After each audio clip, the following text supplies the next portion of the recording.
Hey everyone, and welcome back to the channel. We've all worn a fitness tracker, and we all know the drill: steps, sleep scores, and calorie burns. But in 2025, the focus has shifted from activity to recovery and stress management. That brings us to the Hume Band.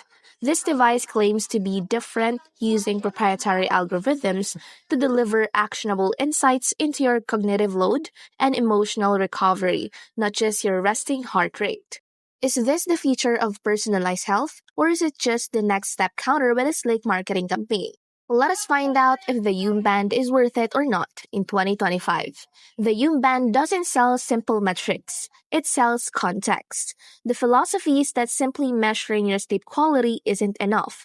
You need to understand why it was bad and how it impacts your day. While all trackers measure heart rate variability, a key metric for nervous system recovery, Hume focuses on tracking daily consistency. It flags subtle changes that suggest oncoming sickness or burnout days before traditional metrics do. Now let's talk about cognitive load score. This is the flagship metric.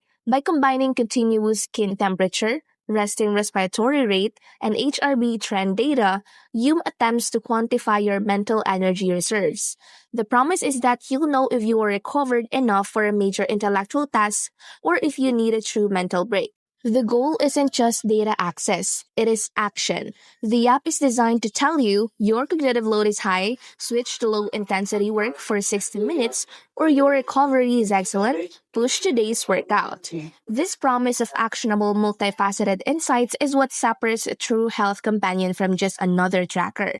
To deliver on these claims, the Hume Band must have best-in-class hardware, because the algorithms are only as good as the data they receive. The Hume Band relies on standard but high-quality sensors: a modern PPG sensor for heart metrics, a 3D accelerometer for sleep stage detection, and a highly sensitive skin temperature sensor. This is technically comparable to the leading smart rings and watches. Like other bands, think Whoop, the Hume is designed for 24/7 wear. Its lack of a screen forces you to rely on the app, which is a deliberate design choice that promotes continuous data collection without distractions. Independent tests typically show that Hume's heart rate and HRV data are highly accurate when compared to medical-grade EKG, specifically during periods of rest. This is essential for the quality of the insights. The key takeaway here is that the hardware is real, the deciding factor is the software and the price. Here's when the Hume Band's proposition often falters, like all its high-end competitors: the subscription model. The band itself is often sold at a competitive price, but all the proprietary insights and personalized coaching are locked behind a mandatory monthly subscription. Without the subscription, it truly is just another tracker that logs basic heart rate and steps. This is a perpetual cost that must be factored in.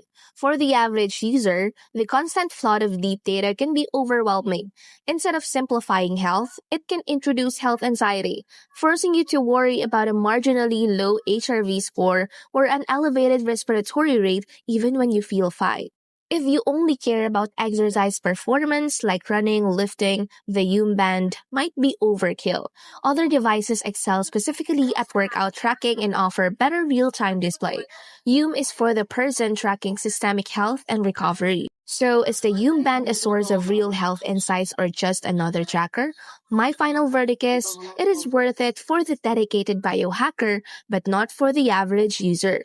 It is not just hype because the data collected is accurate, and the resulting insights, especially around HRV consistency, are genuinely valuable for preemptive health management. However, it is not worth it for the majority of consumers due to the high perpetual subscription cost and the potential for data overload.